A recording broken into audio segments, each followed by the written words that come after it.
Shalom, puji Tuhan, kita rasakan hadirat Allah yang begitu kuat di dalam penyembahan yang luar biasa. Nah, hari ini saya ingin bagikan saudaraku yang seberisus satu kisah Ayub. Sebenarnya kita belajar dari Ayub bagaimana Ayub mengatasi ketakutan. Jadi Allah memberkati Ayub, Allah memberikan Ayub 2 kali lipat daripada yang hilang. Saudaraku, setelah Ayub mengatasi ketakutannya. Nah, hari ini kita akan belajar saudaraku yang seberisus ya kan tentang ketakutan. Memang tema ini sudah sering kita dengar. Tema ini juga sebenarnya penting untuk kita bisa pelajari dari berbagai sudut, ya, sudut pandang dan apa sih sebenarnya. Karena gini, kalau lihat keadaan sekarang saudaraku ya, masa-masa pandemi seperti ini, sakit, ya kan, kita semua tidak ada yang tahu saudaraku virus ini ada di mana. Ya, pasti kita semua ikutin protokol kesehatan. Tetapi juga saudaraku Yesus, ya kan, walaupun ikutin protokol kesehatan, kita juga tidak tahu gimana. Kita butuh yang namanya Tuhan di sini. Ya, ketakutan, belum lagi dampak pandemi, kita sudah tahu bahwa keadaan apa, resesi ekonomi. Semua bisa jadi penyebab daripada ketakutan. Nah, hari ini kita akan bahas ya, dalam 2 Timotius 1 ayat 7, saudara. Dalam 2 Timotius 1 ayat 7 ini dikatakan, sebab, kita baca sama-sama yuk, 1, 2, 3. Sebab Allah memberikan kepada kita bukan roh ketakutan, melainkan roh yang membangkitkan apa? Kekuatan, kasih, dan ketertiban. Saudara, sebenarnya rasa takut itu adalah sesuatu yang alami. Ya, jadi rasa takut ini sesuatu yang alami. Artinya memang Tuhan tuh beri rasa takut ini. Karena apa? Karena rasa takut ini bisa memotivasi kita. Dengan ada rasa takut kita mau cepat-cepat selesaikan masalah kita. Sebenarnya kalau yang positifnya seperti itu. Rasa takut juga bisa mendorong kita untuk bisa lebih dekat sama Tuhan, minta tolong sama Tuhan. Kita butuh pertolongan dari Tuhan. Tetapi saudaraku, rasa takut bisa berubah menjadi sebuah ketakutan yang mengikat hidup seseorang. Ya ke saudaraku, rasa takut bisa berubah menjadi sebuah ketakutan yang mengikat hidup seseorang. Inilah yang disebut ketakutan yang berasal dari apa? Roh jahat. 2 Timotius 1 ayat 7 katakan seperti ini. Bagaimana prosesnya sudah ada rasa takut menjadi satu ikatan ketakutan. Awalnya kita merasa takut akan sesuatu. Mulanya takut akan sesuatu ya. Sesuatu itu bisa juga rasa takut akan kematian. Rasa takut akan masa depan. Rasa takut akan sakit penyakit. Rasa takut akan kekurangan. Rasa takut akan kehilangan. Nah, rasa takut itu ada objeknya gitu loh. Ada objeknya saudaraku. Ya, mulanya dari ada tapi kalau kemudian perasaan takut yang disertai dengan reaksi, kita bereaksi waktu kita takut atas hal-hal ini, kita ngomong terus. Kita ngomongin terus. Kita pikirin terus tentang apa yang kita takutkan.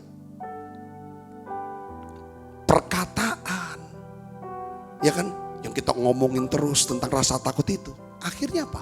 Melumpuhkan kita, menghalangi kita menerima janji Tuhan di masa depan. Jadi ketakutan yang diperkatakan dan dipikirkan terus-menerus menyebabkan roh jahat mengikat hidup kita dengan roh ketakutan.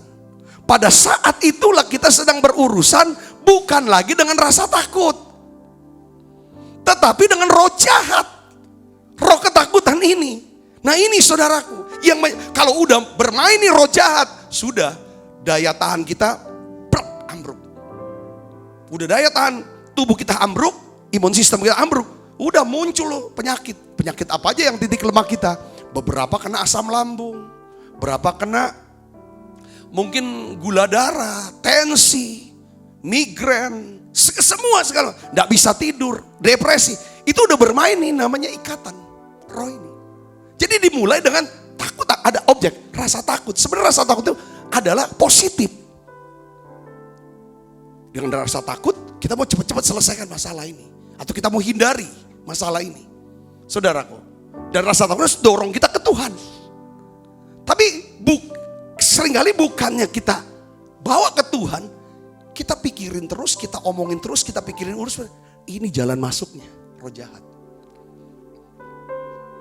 Jadi saudaraku, ketakutan bukan cuma juga mengubah perasaan kita ya. Bisa menjadi sebuah ikatan kuasa gelap.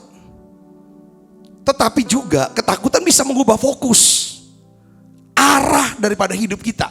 Nih, saya mau bahas tentang ketakutan ini. Saudaraku, biar ada gambaran ngerti. Ketakutan menyebabkan kita, kalau udah fokus dan arah kita ini udah berubah, ketakutan ini bisa menyebabkan kita apa saudara? Kita akan besar-besarkan masa lalu. Akhirnya kita menghentikan masa depan. Ya makanya kenapa kok orang mati bunuh diri? Karena yang dia pikirin terus, yang dia besar-besar, yang dia glorify terus, yang dia muliakan terus masa lalu. Tentang kegagalannya, tentang kesalahannya, tentang kejahatan orang. Itu mereka takut. Sebenarnya gak berani lihat ke depan. Nah itu saudara, kalau orang udah arahnya ke sana. Ketakutan juga menyebabkan kita membesar-besarkan apa? Problem. Lalu kita ngecilkan namanya promise, janji Tuhan. Gedein problem. Nah itu saudaraku. Nah ketakutan juga membuat kita jadi lupa, amnesia. Lupa akan apa yang pernah Tuhan perbuat dalam hidup kita. Saudaraku. Lalu yang kita ingat adalah apa yang Allah belum perbuat atas hidup kita. Ini kan seperti orang Israel, saudaraku. Ya, orang Israel di dalam Keluaran 14 ayat 12, saudaraku, mereka ngeluh, saudaraku. Mereka bilang sama Musa, bukankah ini telah kami katakan kepadamu di Mesir? Janganlah mengganggu kami, biarlah kami bekerja pada orang Mesir. Dia mau balik masa lalu.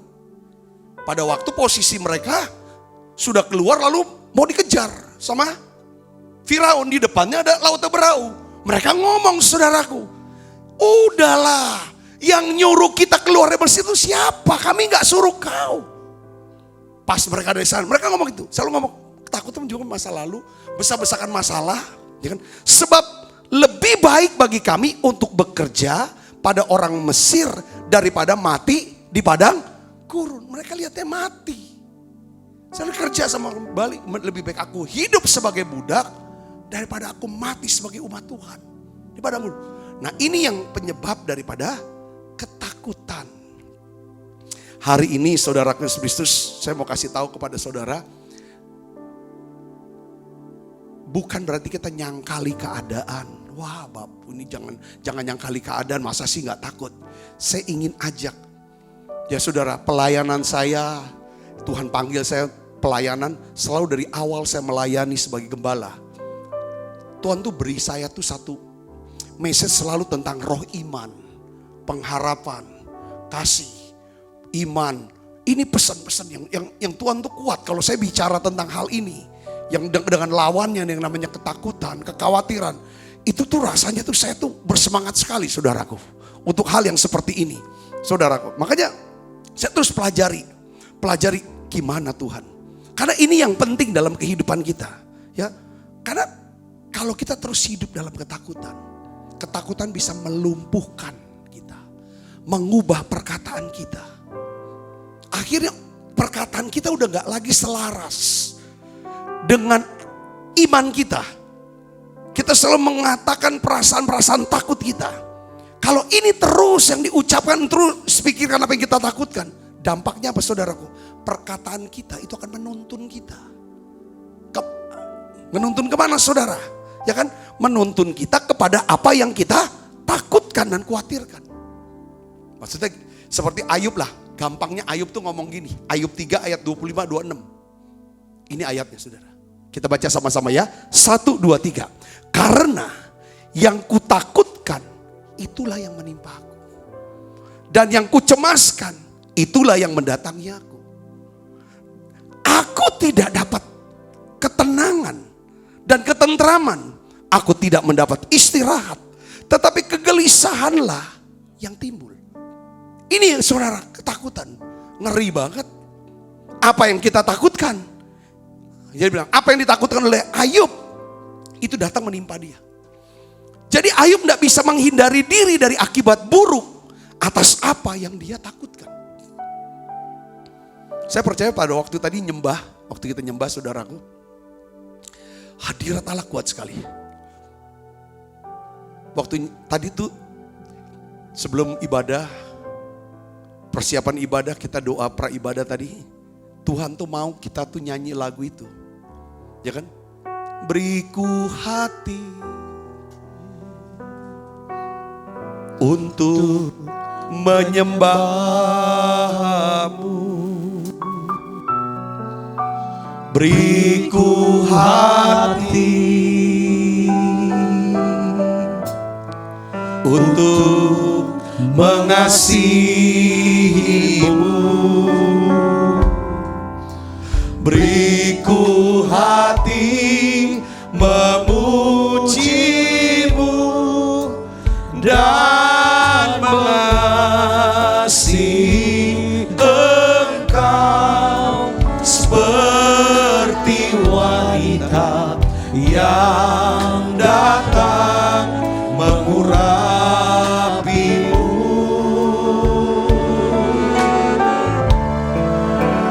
Beriku hati memuji-Mu dan mengasihi Engkau seperti wanita yang datang mengurapi-Mu.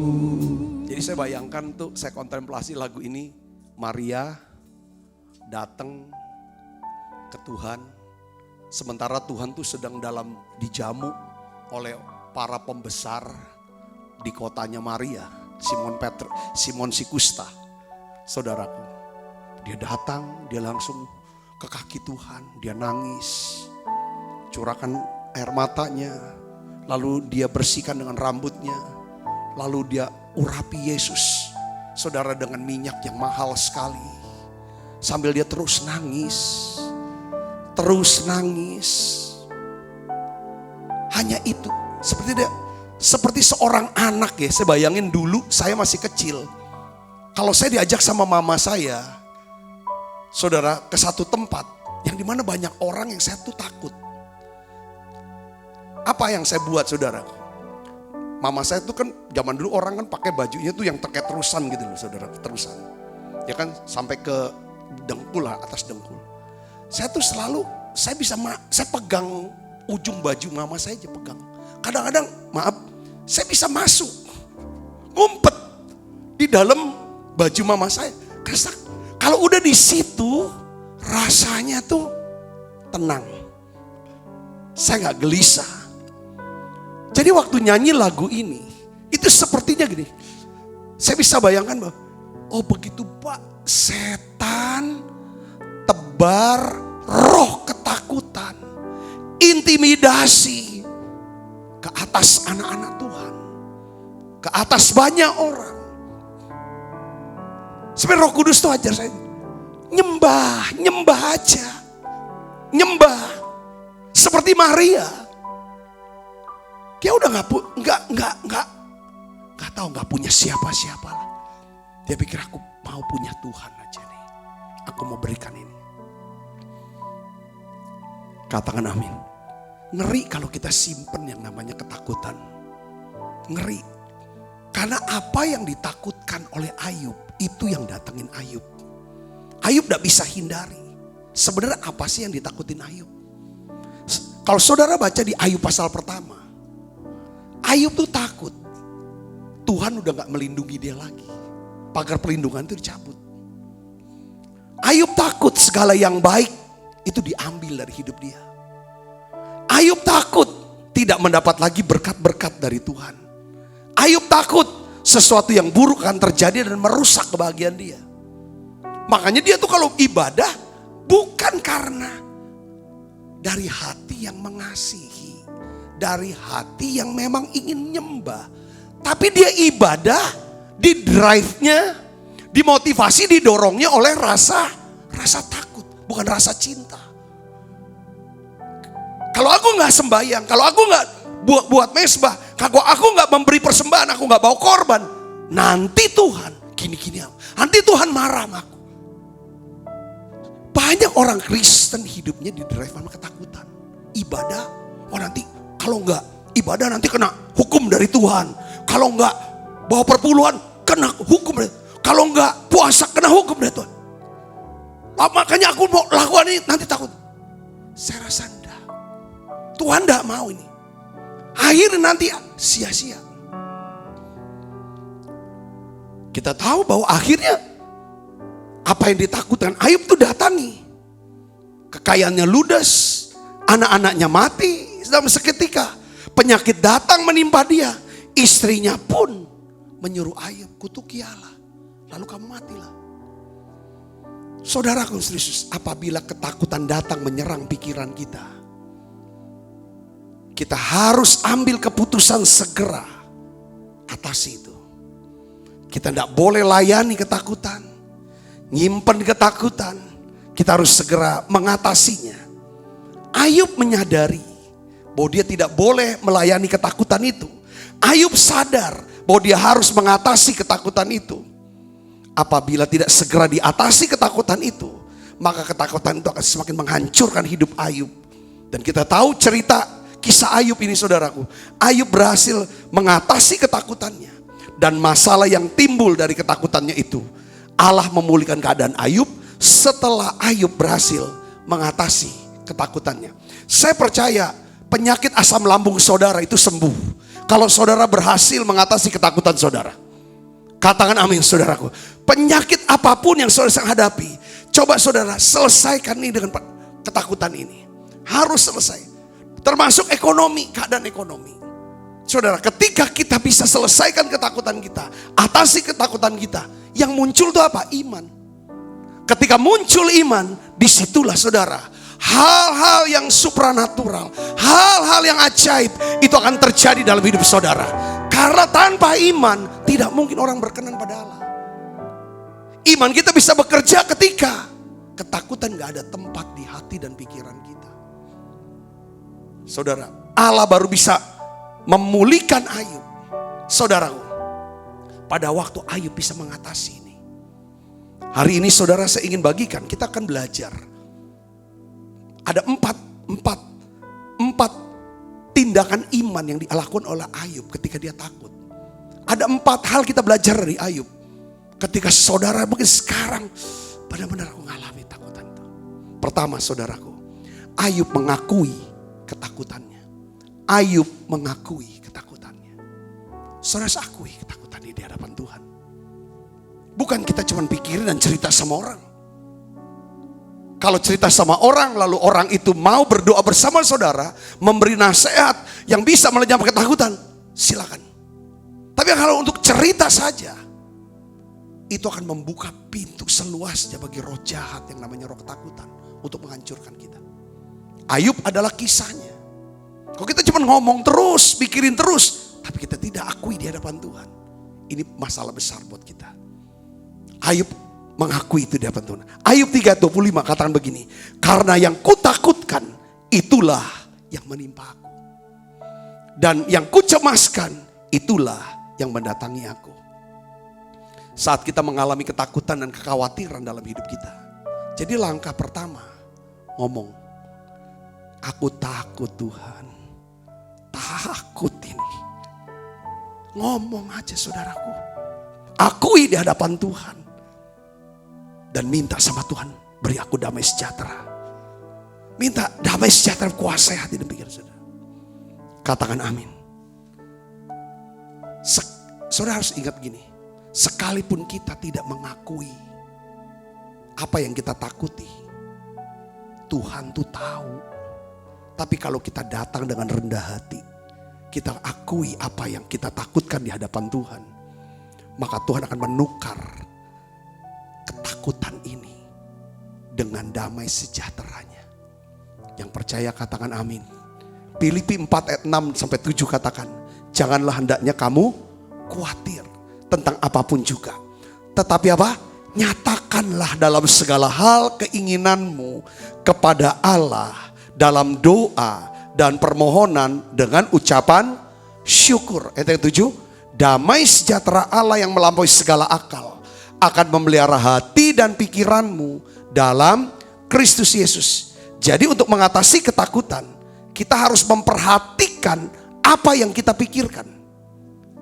Jadi saudaraku, saya perhatikan, untuk mengatasi ketakutan, kita harus memperhatikan apa yang kita pikirkan. Kita tidak akan pernah merasa berbahagia sampai kita memiliki pikiran yang berbahagia. Sebab apa yang kita rasakan berkaitan erat dengan apa yang kita pikirkan. Apa yang kita rasakan itu kaitan erat dengan apa yang kita pikirkan. Kalau saudara mengubah perasaan saudara, saudara dan saya harus ubah apa yang kita pikirkan. Kalau kita mau ubah ketakutan kita, perasaan takut ini, kita harus ubah. Jangan lagi mikirkan pikiran-pikiran yang membuat kita takut. Katakan amin. Kita akan bebas dari rasa takut hanya apabila pikiran kita dipenuhi dengan damai sejahtera. Pikiran kita akan dipenuhi dengan damai sejahtera hanya apabila saudara dan saya penuhi terus pikiran kita dengan apa? Firman Tuhan. Dan penuhi hati kita dengan apa? Urapan Roh Kudus. Tadi kita diurapi oleh Roh Kudus. Kita rasakan hadirat Allah. Inilah yang memberikan damai. Ketika ada damai sejahtera, saudara, apa manfaat daripada damai sejahtera kita turun itu? Yesus sendiri berkata di dalam Yohanes 14 ayat 27 dikatakan begini. Kita baca sama-sama. 1, 2, 3. Damai sejahtera kutinggalkan bagimu. Damai sejahteraku kuberikan kepadamu. Apa yang kuberikan tidak seperti yang diberikan oleh dunia ini. Janganlah gelisah dan gentar hatimu. Dalam terjemahan lain itu mengandung arti begini. Aku berikan kamu damai sejahtera. Ya. Damai sejahtera ini tidak sama dengan damai sejahtera yang diberikan dunia. Kenapa? Karena damai sejahtera ini akan melenyapkan kegelisahan hatimu dan kegentaran hatimu. Ketika turun damai sejahtera di hati kita, maka kegelisahan dan kegentaran itu akan lenyap. Saudara akan mengalami apa? Ada rasa tenang luar biasa, tentrem yang luar biasa. Damai sejahtera Kristus inilah yang berkuasa melenyapkan apa? Ketakutan. Nah sekarang saudaraku, kita sudah tahu bagaimana caranya memelihara damai sejahtera. Tadi saudara bisa rasakan ya, waktu hadirat menyembah dengan sungguh-sungguh, saya bisa rasakan Roh Tuhan turun tengah-tengah kita. Ya saudaraku, Roh Tuhan urapan ngalir. Gimana caranya dapat damai sejahtera? Gimana caranya? Ayat yang ke-8 dikatakan begini saudaraku. Filipi 4 ayat 8 kita baca sama-sama yuk. 1, 2, 3. Jadi akhirnya saudara-saudara, semua yang benar, semua yang mulia, semua yang adil, semua yang suci, semua yang manis, semua yang sedap didengar, semua yang disebut kebajikan dan patut dipuji apa? Pikirkanlah semua itu. Jadi kita ngerti di sini saudaraku, bahwa pikiran kita adalah medan peperangan rohani. Pikiran kita ini medan kita bisa hidup dalam ketakutan, imun sistem kita turun, penyakit keluar semua, masa depan ketutup, semua janji ketutup. Itu dari mana? Pikiran. Nah, saudaraku yang seperti itu, makanya kita harus perhatikan pikiran kita. Kita harus melatih berpikir benar, merenungkan apa yang benar. Kalau kita mau menang dalam peperangan rohani. Saya beberapa hari yang lalu saya bilang gini. Saudara mau setuju gak setuju, saudara mau sadar gak sadar, saudara harus tahu tiap hari saudara dan saya berada di medan peperangan. Peperangannya gak kelihatan. Katakan amin. Ya, kita berada di medan peperangan rohani. Saudaraku, kita tidak tahu. Kita tidak tahu, gak kelihatan itu saudaraku. Tapi kita ada perang. Nah banyak orang Kristen tidak mau belajar bagaimana berperang. Kalau saudara saya terus ngerti, saya harus belajar berperang. Saya harus lengkapi diri saya dengan perlengkapan senjata rohani. Supaya setiap hari saya hidup dalam kemenangan. Tanda kita hidup dalam kemenangan adalah kita hidup dalam apa? Damai sejahtera, sukacita. Karena kita punya kebenaran. Kita hidup dan kuasai oleh kebenaran firman. Sehingga ada damai sejahtera, ada sukacita. Tapi masalahnya banyak orang Kristen nggak pernah mau belajar berperang, nggak pernah mau berlatih berperang, dan nggak sadar setiap hari itu, setiap saat dia itu dalam peperangan. Sehingga apa saudara? Kalah terus. Orang yang kalah ya hidup dalam kekhawatiran, ketakutan, kekecewaan, kemarahan, kebencian. Saudaraku, perbuatan-perbuatan pelanggaran. Nah hari ini saudaraku yang Yesus, saya ingin beritahu kepada saudara, ya kan? Kalau kita belajar untuk peperangan kita di mana? Di pikiran kita. Ya kan? Saudara mulai, kalau kita mau mengalami kemenangan dari ketakutan dan kekhawatiran. Ya kan? Kita bisa menang kalau kita berhenti apa? Memikirkan hal-hal yang membuat kita menjadi apa? Khawatir dan takut. Udahlah gak usah pikirin. Gak usah ngomongin terus hal-hal yang kita buat khawatir. Kalau harus diomongin dan pikirin, bawa itu ke Tuhan. Ganti dengan apa? Pikirkan dengan apa? Semua yang benar, semua yang mulia, semua yang adil, semua yang suci, semua yang manis, semua yang sedap didengar, semua yang disebut kebajikan dan patut puji. Itu yang kita pikirkan dan kita omongin. Setuju saudara? Maka ini cara memelihara damai sejahtera. Yang kedua, gimana caranya saudara? Jadi Ayub mengakui ketakutannya. Setelah diakui, dia minta damai sejahtera. Saudaraku, oke? Yang kita pikirkan, yang kita omongin semua itu. Filipi 4 ayat 8. Yang kedua adalah Ayub menyadari bahwa imannya sedang diuji. Gak usah takut. Kalau saudara mengalami pergumulan apa? Gak usah takut. Akui dulu ketakutannya apa. Yang kedua kita lihat bahwa masalah ini, kesulitan ini adalah ujian iman buat saya. Bukan direspon dengan ketakutan. Lalu kita besar-besarkan itu masalahnya. Ya kan kita terus ingat. Ya kan apa yang belum Tuhan buat. Itu aja. Gak usah. Ini ujian iman. Ayub 23 ayat 10 katakan apa? Karena ia tahu jalan hidupku. Dia tahu jalan hidupku. Karena aku mau hidup sesuai dengan rencananya. Seandainya ia menguji aku akan timbul seperti emas. Saya bangga dengan seorang pengerja kita. Ketika dia dideteksi kanker oleh dokter di Singapura. Dia beritahu kami. Lalu kami ngobrol. Saya mau dengar gimana responnya dia sebagai anak Tuhan, sebagai pengerja. Dia cuma bilang begini, Pak Sabta, tugas saya masih banyak yang belum saya selesaikan. Saya percaya Tuhan sembuhkan saya dari sakit ini. Wow. Karena itu dengan kata lain seperti Ayub ngomong, ia tahu jalan hidupku. Ia tahu jalan hidupku. Aku mau hidup sesuai dengan rencana dia. Aku mau hidup menurut kehendak dia.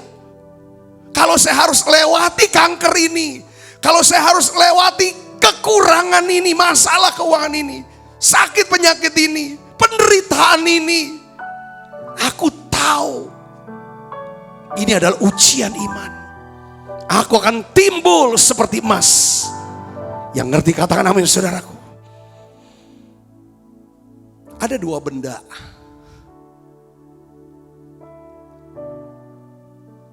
Berada di satu kondisi yang sama. Tapi reaksinya berbeda.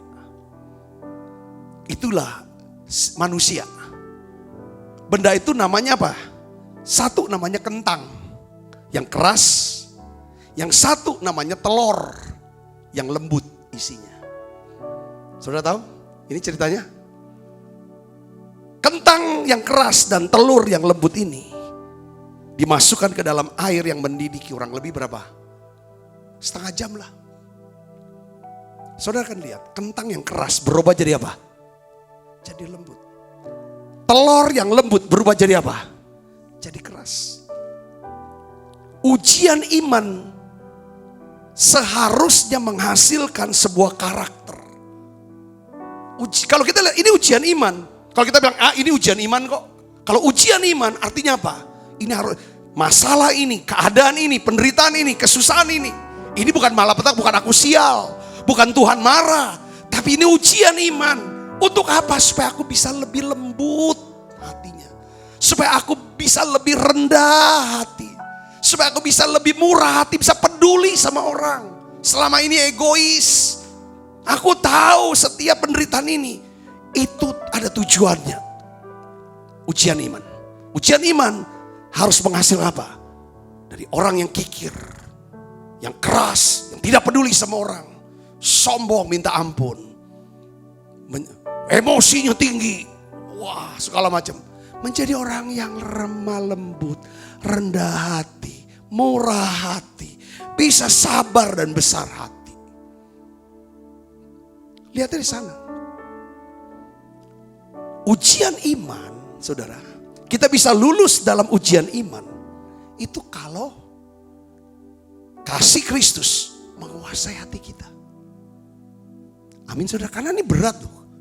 Jadi pencobaan-pencobaan yang kamu alami, kalau firman bilang pencobaan biasa. Tidak melampaui kekuatanmu. Kenapa kalau? Biasanya semua pencobaan kalau buat kita lihatnya apa?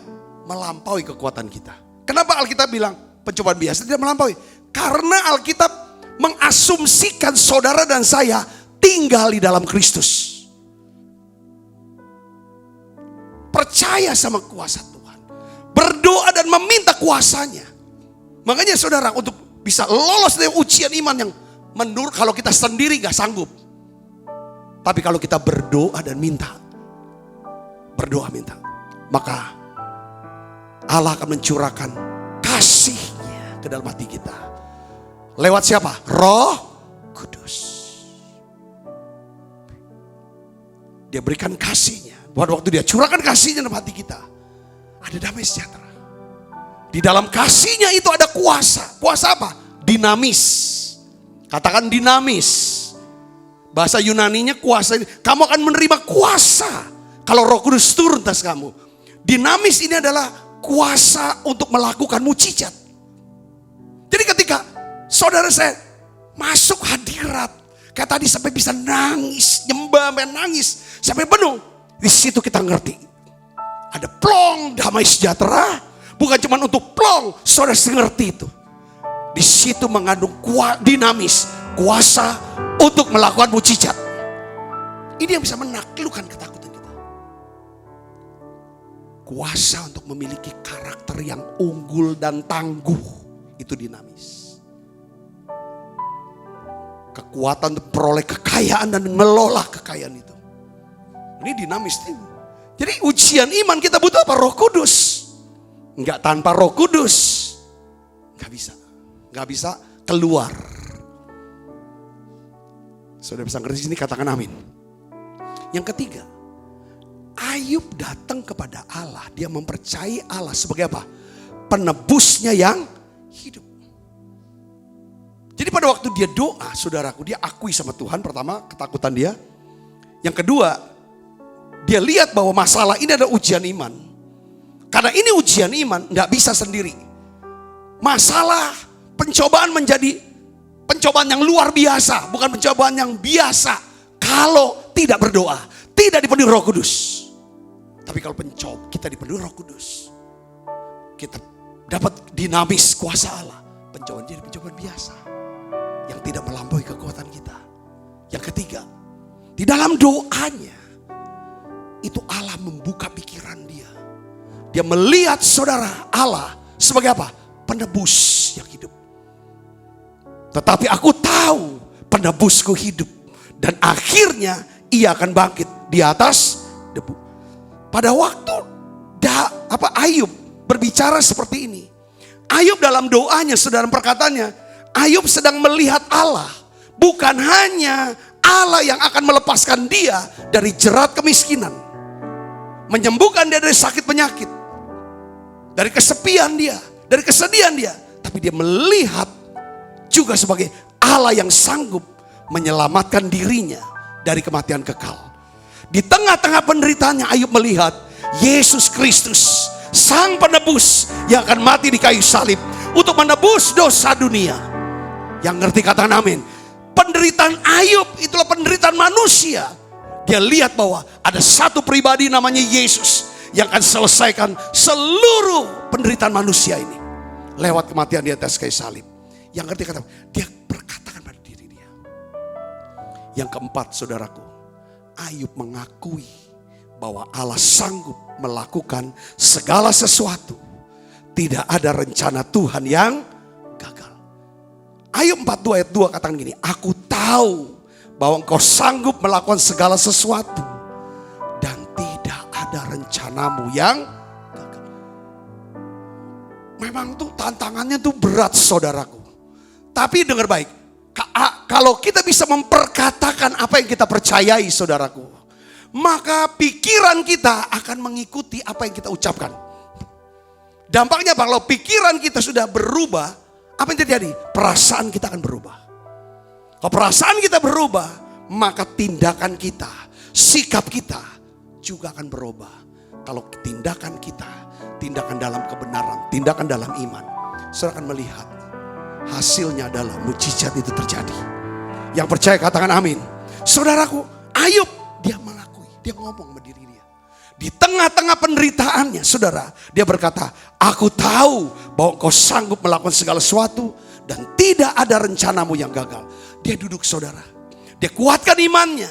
Dia berkata kepada dirinya sendiri, aku tahu aku akan keluar sebagai emas. Karena ini ujian iman. Aku tahu penebusku hidup. Aku tahu Tuhan sanggup melakukan sesuatu dan tidak ada rencananya yang gagal. Katakan amin. Ayub mengambil keputusan untuk percaya kepada Tuhan. Sekalipun nampaknya tidak ada dasar untuk dia bisa berharap. Inilah kunci pemulihannya. Allah memulihkan keadaan Ayub setelah dia meminta doa untuk sahabat-sahabatnya. Allah memberikan kepada Ayub 2 kali lipat dari segala kepunyaannya dahulu. Allah memulihkan keadaan Ayub setelah Ayub berhasil mengusir ikatan, melepaskan diri dari ikatan ketakutan dan menaruh percaya yang kuat kepada Tuhan.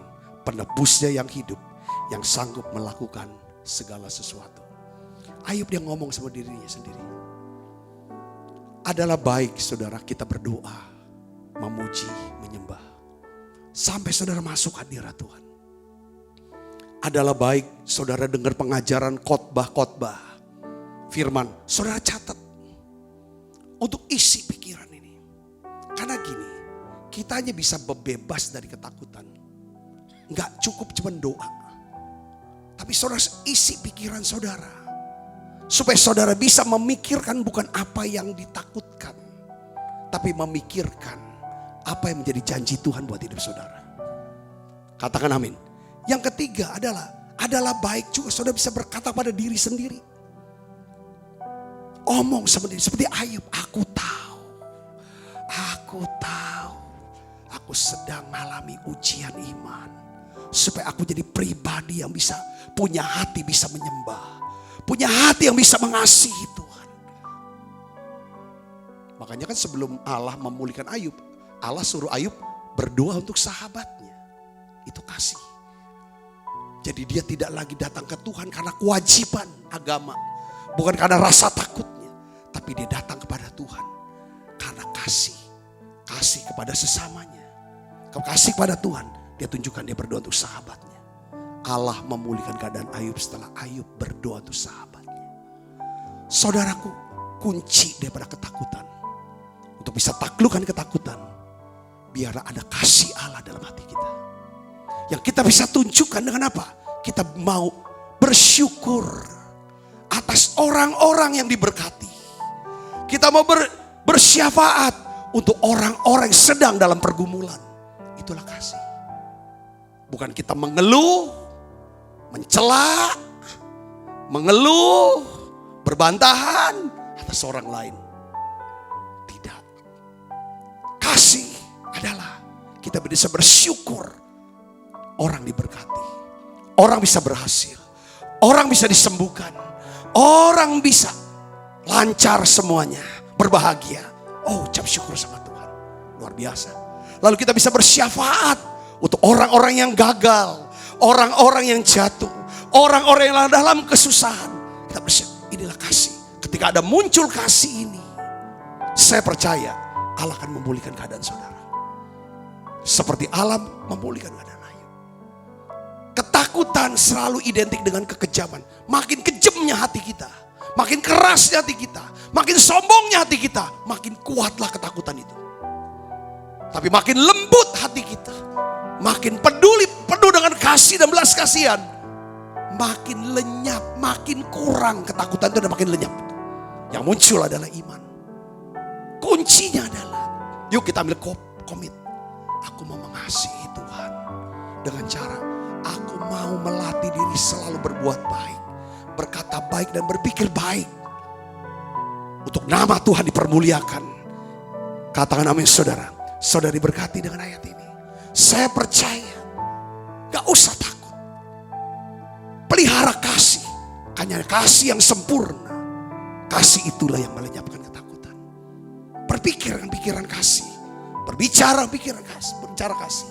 Dan kita boleh bertindak dengan kasih. Saudaraku, ketika hal ini yang ada, bangun terus kesadaran bahwa kita dikasihi oleh Allah. Belajar berbuat baik, belajar memberi. Di masa-masa susah ini, beri, korban. Saudaraku, semakin saudara murah hati, semakin saudara baik hati, semakin saudara tulus hati, semakin berkurang ketakutan itu dalam hidup kita. Yang mengerti katakan amin. Ini barang siapa tidak takut kehilangan nyawa, dia sedang pelihara nyawanya sendiri. Saya berdoa biarlah hari ini saudara benar-benar dibebaskan dari segala ikatan roh ketakutan yang membuat saudara tidak bisa tidur di malam hari, yang menyebabkan saudara stres, depresi. Saya berdoa supaya ketakutan diganti dengan damai sejahtera. Sehingga imun sistem tubuh saudara makin sehat, makin kuat, dan tubuh saudara sehat. Saya bisa melihat surga terbuka dalam hidup saudara. Saya bisa melihat bahwa ada Allah yang mengasihi, yang mau memberkati, yang mau melihara kita.